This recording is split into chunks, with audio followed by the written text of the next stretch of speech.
Hello friends, welcome back to home queen lifestyle of 365 days. நான் உங்கள் நதியா. எல்லோரும் எப்படி இருக்கீங்க? எல்லோரும் சந்தோஷமாகவும் உடல் ஆரோக்கியத்துடனாகவும் இருப்பீங்க அப்படின்னு நான் நம்புகிறேன். இந்த வீடியோ ஃபுல்லாக கிச்சன் டிப்ஸ் தான் உங்களோட நான் ஷேர் பண்ணியிருக்கிறேன். ஒரு 20 கிச்சன் டிப்ஸ் நான் கலெக்ட் பண்ணி இந்த வீடியோவில் உங்களோட நான் ஷேர் பண்ணியிருக்கேன். ஸ்கிப் பண்ணாமல் பாருங்கள், கண்டிப்பாக உங்களுக்கு யூஸ்ஃபுல்லாக இருக்கும். ஃபர்ஸ்ட் டிப் என்னென்னு பார்த்தீங்கன்னா, நம்ம குக்கிங் பண்ணதுக்கப்புறம் கவுண்டர் டாப் எல்லாமே க்ளீன் பண்ணிடுவோம். ஆனால் செல்ஃப் இருக்கிற இடத்துல நம்ம க்ளீன் பண்ணவே மாட்டோம். முன்னாடியாவது பருப்பு எடுத்தோம் அப்படின்னா பருப்பு இல்லை உப்பு இந்த மாதிரி எல்லாமே சிந்திடும். அதை ஒரு டைம் இப்படி தொடச்சி விட்டுட்டோம் அப்படின்னா ரொம்பவே நீட்டாக இருக்கும். செகண்ட் டிப் என்னென்னு பார்த்தீங்கன்னா, நம்ம தேங்காயெல்லாம் என்ன பண்ணுவோம்னா, பொரியலுக்கெல்லாம் தேங்காய் துருவி போடுவோம். இப்போ குழம்புக்கே தேங்காய் துருவி போடுறோம் அப்படின்னா அந்த மீதி தேங்காயை அப்படியே நம்ம எடுத்து வச்சுருவோம். ஆனால் அப்படி பண்ணாமல் நம்ம துருவி எடுத்து ஃப்ரிட்ஜில் ஸ்டோர் பண்ணி வச்சுக்கலாம். நம்ம ஃப்ரீயாக இருக்கும் போது ஒரு 2 தேங்காயை நல்லா துருவி ஃப்ரீசரில் நம்ம ஸ்டோர் பண்ணி வச்சுக்கிட்டோம் அப்படின்னா ஒரு மாதம் ஆனாலுமே அது கெட்டு போகாது, அப்படியே ஃப்ரெஷ்ஷாக இருக்கும். குக்கிங் பண்ணுறதுக்கு ஒரு ½ அன் ஹவருக்கு முன்னாடி எடுத்து வச்சிட்டோம் அப்படின்னா போதுமானதாக இருக்கும். நம்மளுக்கு எப்போல்லாம் தேவையோ அப்போல்லாமே நம்ம எடுத்து யூஸ் பண்ணிக்கலாம். டக்குன்னு குழம்பு வைக்கணும், சட்னி அரைக்கணுன்னா கூட எடுத்து யூஸ் பண்ணிக்கலாம். தேர்ட் டிப் என்னென்னு பார்த்தீங்கன்னா, நம்ம வீக்லி ஒன்ஸ் கண்டிப்பாக மாவு அரைச்சி வச்சுக்கிட்டோம் அப்படின்னா நம்ம பிரச்சனையே இல்லை. நம்ம என்ன செய்யலாம் அப்படின்னு யோசிக்கவே வேண்டியதில்லை. இட்லி தோசை மாவு இருந்துருச்சுன்னா போதும், விதவிதமாக செஞ்சு சாப்பிட்லாம்.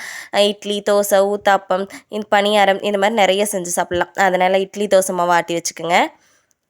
நம்ம வீக்லி ஒன்ஸ் கம்பல்சரி பார்த்திங்கன்னா இந்த புதினா, மல்லி, கருவேப்பிலை, அப்புறம் கீரை இதுங்க எல்லாமே வாங்கிட்டு வருவோம். அதெல்லாம் வாங்கிட்டு வந்ததையும் கையோடு அதுங்களெல்லாம் க்ளீன் பண்ணி நம்ம ஃப்ரிட்ஜில் ஸ்டோர் பண்ணி வச்சுக்கிட்டோம் அப்படின்னா நம்மளுக்கு பிரச்சனையே இல்லை.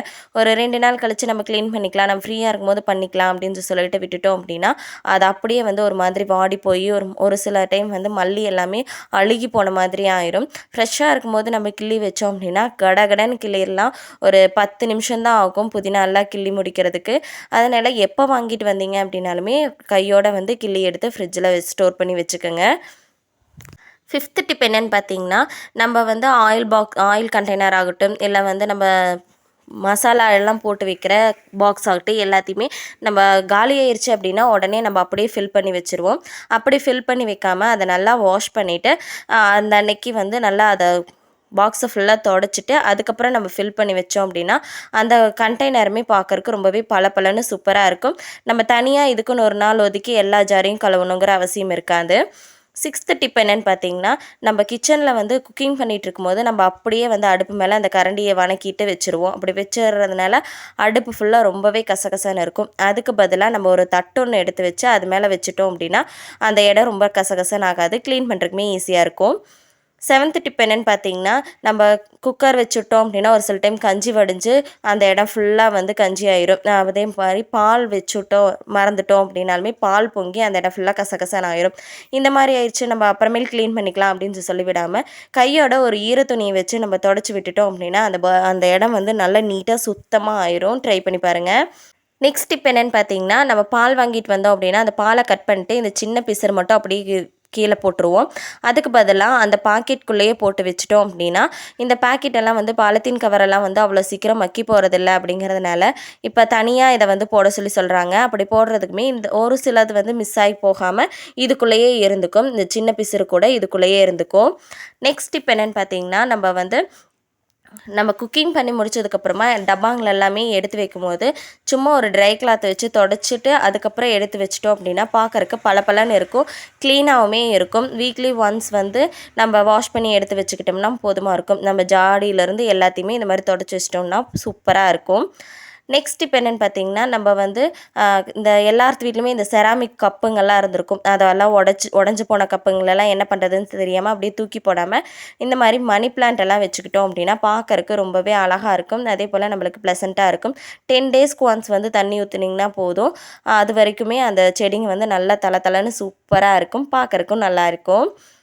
நெக்ஸ்ட் இப்போ என்னென்னு பார்த்தீங்கன்னா, நம்ம எல்லாருமே இந்த மசாலா பாக்கெட் எல்லாமே வாங்கி இது யூஸ் பண்ணுவோம். அதே போல் இந்த சிப்ஸ் பாக்கெட்டுங்க எல்லாமே வாங்கி ஓப்பன் பண்ணி வச்சுட்டு குட்டீஸுங்கெல்லாம் என்ன பண்ணிடுவாங்கன்னா ஓப்பன் பண்ணி அப்படியே வச்சுட்டு போயிடுவாங்க. அது நவுத்து போன மாதிரி ஆயிரும், சாப்பிடவே முடியாது.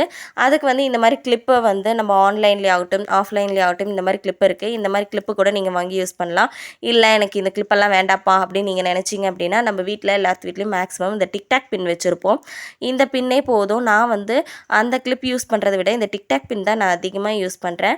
இதை வந்து நல்லா மடித்து அப்படியே அந்த டிக்டாக் பின் வந்து கிளிப் பண்ணி விட்டுட்டோம் அப்படின்னா இத்தினோண்டு கூட வந்து மசாலா ஐட்டம் கீழே கொட்டாது. அதே போல் எந்த ஒரு சிப்ஸ் ஐட்டமும் நவுத்து போகாது. அவ்வளோ சூப்பராக இருக்கும்.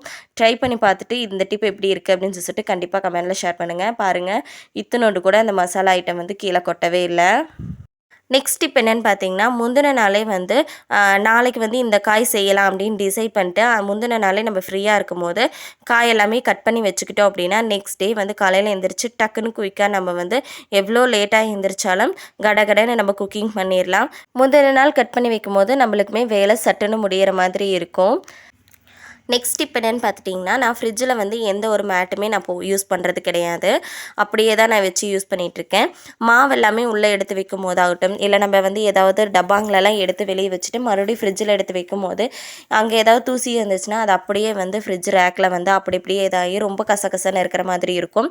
அந்த மாதிரி இல்லாமல் இருக்கிறதுக்கு அப்பப்போ நம்ம வந்து ஃப்ரிட்ஜை வந்து இந்த மாதிரி தொடச்சி விட்டுட்டோம் அப்படின்னா ஃப்ரிட்ஜை நம்ம க்ளீன் பண்ணி மெயின்டைன் பண்ணிகிட்டு இருக்கிற மாதிரியே எப்போவுமே பளபளன்னு இருக்கும். மந்த்லி ஒன்ஸ் மட்டும் க்ளீன் பண்ணால் போதும். நெக்ஸ்ட் இப்போ என்னென்னு பார்த்தீங்கன்னா, நம்ம வந்து குக்கிங் பண்ணுறதுக்கு நம்ம ஒரு சில ப்ரீ பிளான் பண்ணி வச்சுக்கிட்டோம் அப்படின்னா ரொம்பவே யூஸ்ஃபுல்லாக இருக்கும். இந்த பட்டாணி, கருப்பு சுண்டல், வெள்ளை சுண்டல் இதெல்லாமே ஊற வச்சு எடுத்து ஃப்ரீசரில் ஸ்டோர் பண்ணி வச்சுக்கிட்டோம் அப்படின்னா நம்மளுக்கு டக்குன்னு என்ன செய்யலாம் அப்படின்னு நம்ம யோசிச்சுட்டு இருக்க வேண்டியதில்லை. சுண்டல் இருக்குது, சுண்டல் குழம்பு வச்சுக்கலாம், சுண்டல் போட்டு வந்து சன்னா மசாலா செஞ்சுக்கலாம். இந்த மாதிரி நம்ம ஏதாவது வந்து டக்குன்னு யோசித்து நம்ம செஞ்சுக்கலாம். அதுக்கு வந்து நான் முந்தின நாளே என்ன பண்ணுவேன் அப்படின்னா, நைட்டு வந்து பட்டாணி, சுண்டல் எல்லாத்தையும் ஊற வச்சு நெக்ஸ்ட் டே மார்னிங் வந்து எல்லாம் கழுவி எடுத்து ஃப்ரீசரில் ஸ்டோர் பண்ணி வச்சுருவேன். இப்படி நம்ம ஸ்டோர் பண்ணி வச்சுக்கும் போது நம்மளுக்கு தேவை இருக்கிறப்பெல்லாம் எடுத்து யூஸ் பண்ணிக்கலாம். ஒரு அரை மணி நேரத்துக்கு முன்னாடி எடுத்து வெளியே வச்சிட்டோம் அப்படின்னாவே போதும், நம்ம டக்குன்னு குயிக்காக செஞ்சிடலாம். எனக்கு வந்து நான் மெயினாக வந்து குழம்பு செய்கிறத விட குழந்தைங்களுக்கு ஸ்நாக்ஸ் கொடுத்து அனுப்பிச்சிடுறதுக்காகவே நான் இந்த மாதிரி ஊற வச்சு எடுத்து வச்சுப்பேன். அதே போல் பச்சை பயிறுமே நான் இந்த ஊற வச்சு முளைக்கட்டை வச்சு அதுக்கப்புறம் எடுத்து ஃப்ரிட்ஜில் நான் ஸ்டோர் பண்ணி வச்சுருக்கேன். இதை வச்சு நம்ம சப்பாத்திக்கு சூப்பராக கிரேவியெல்லாம் ரெடி பண்ணி கொடுத்தோம் அப்படின்னா குழந்தைங்கள்லேருந்து பெரியவங்க வரைக்கும் எல்லாருமே விரும்பி சாப்பிடுவாங்க. இந்த மாதிரி நீங்களும் ஸ்டோர் பண்ணி வச்சுக்கோங்க. அப்படின்னா தான் உங்களுக்கு வந்து டக்குன்னு ஏதாவது செய்யணும் அப்படிங்கும்போது செஞ்சுக்கலாம். நெக்ஸ்ட் இப்போ என்னென்னு பார்த்தீங்கன்னா, நான் வந்து க்ரோசரிஸ் எல்லாமே எவ்வளோ இருக்குது அப்படிங்கிறத நான் ஒரு லிஸ்ட் மாதிரி எழுதி வச்சுருப்பேன். அதை வந்து டீட்டெயில்டாக ஒரு வீடியோவில் நான் போட்டிருக்கேன். அது கீழே வந்து டிஸ்கிரிப்ஷனில் நான் கொடுக்குறேன். நீங்கள் ஃப்ரீயாக இருக்கும்போது கண்டிப்பாக செக் பண்ணி பாருங்கள். நான் எப்போவுமே கிச்சனில் இந்த மாதிரி ஒரு நோட்டு பேனா கம்பல்சரி வச்சுருப்பேன். எதுக்காகன்னு பார்த்துட்டிங்கன்னா, நம்ம குக்கிங் பண்ணிகிட்டு இருக்கும்போது ஒரு மளிகை சாமானமே முடிஞ்சிருச்சு அப்படின்னா அதை வந்து இந்த நோட்டில் நோட் பண்ணி வச்சுக்கிட்டோம்னா போதும். டக்குன்னு நம்ம அதை எடுத்துகிட்டே நம்ம போய் மளிகை சாமான தேவையானது எல்லாமே வாங்கிட்டு வந்துக்கலாம். அதே போல் வந்து முந்தின நாளைக்கு வந்து என்ன செய்யலாம் அப்படிங்கிறத இன்றைக்கே வந்து காலையிலைக்கு என்ன செய்யலாம், மதியத்துக்கு என்ன செய்யலாம், நைட்டுக்கு என்ன செய்யலாம் அப்படிங்கிறது எல்லாத்தையுமே வீட்டில் என்ன இருக்குதுன்னு பார்த்து அதை நான் எழுதி வச்சுப்பேன். அதுக்காக தான். நெக்ஸ்ட் இப்போ என்னென்னு பார்த்தீங்கன்னா, நம்ம ஃப்ரீயாக இருக்கும்போது இந்த சின்ன வெங்காயம், அப்புறம் வந்து பூண்டு இதெல்லாமே உரித்து வச்சுக்கிட்டோம் அப்படின்னா ஒரு குழம்பு செய்யறதுக்காகட்டும், சட்னி செய்யறதுக்காகட்டும் டக்குன்னு நம்ம வந்து எடுத்து போட்டு நம்ம செஞ்சுக்கலாம். நான் எப்போவுமே ஃப்ரீயாக இருக்கும்போது இந்த மாதிரியான சின்ன சின்ன வேலைகள் எல்லாமே செஞ்சு வச்சுப்பேன். நான் இந்த மாதிரி ப்ரீ பிளான் பண்ணி வச்சுக்கிறதுனால காலையில் சம்டைம்ஸ் வந்து எந்திரிக்க முடியல, லேட் ஆச்சு அப்படின்னா கூடவே வந்து கடகடன் வந்து வேலையாயிரும். நான் சம்டைம்ஸ் வந்து ஒரு 6 மணிக்கெல்லாம் எந்திரிச்சு 6:30 செய்யலாம் அப்படின்னு நான் நினச்சனாலுமே கடகடன் நான் வேலையை செஞ்சு முடிச்சிருவேன். ஏன்னா நான் இந்த மாதிரி சின்ன சின்ன வேலைகள் எல்லாமே நான் ஃப்ரீயாக இருக்கிற டைமில் நான் செஞ்சு வச்சுக்கிறேன். அந்த மாதிரி நீங்களும் செஞ்சு வச்சுக்கிட்டீங்க அப்படின்னா கண்டிப்பாக உங்களுக்கு யூஸ்ஃபுல்லாக இருக்கும். நான் இந்த மாதிரி 1 யூஸ் கப் டப்பாங்களெல்லாம் நான் தூக்கியே போட மாட்டேன். நீங்கள் எப்படின்னு கமெண்ட்டில் ஷேர் பண்ணுங்கள். நெக்ஸ்ட் இப்போ என்னென்னு பார்த்தீங்கன்னா, நம்ம வெஷல் வாஷிங் முடிச்சதுக்கப்புறம் என்ன பண்ணிடுவோம்னா, சரி முடிஞ்சிச்சு அப்பா பாத்திரம் விளக்கி முடிச்சாச்சு அப்படின்னு சொல்லிட்டு அந்த இடத்த விட்டு நகர்ந்து ஓடி போயிடுவோம். அப்படி போகாமல் சிங்கை வந்து ஃபுல்லாக நம்ம ஸ்க்ரப் பண்ணி விட்டு நம்ம கழுவி விட்டுட்டோம் அப்படின்னா ரொம்பவே சூப்பராக நீட்டாக ஆயிரும். அதுவும் மேக்ஸிமம் வந்து கம்பல்சரி நைட் க்ளீன் பண்ணிடுங்க. நெக்ஸ்ட் இப்போ என்னென்னு பார்த்தீங்கன்னா, சிங்க்கு கூட எல்லோரும் கழுவிடுவீங்க. ஆனால் அந்த சிங்க்கு கிட்ட இருக்க அந்த பைப்பே ஆகட்டும், அந்த டைல்ஸ் ஏரியாவாகட்டும் அதை கழுவுறதே இல்லை. அதெல்லாமே கழுவி விட்டுட்டீங்க அப்படின்னா மட்டும்தான் உப்பு கரை படியாமல் ரொம்பவே பளபளன்னு இருக்கும்.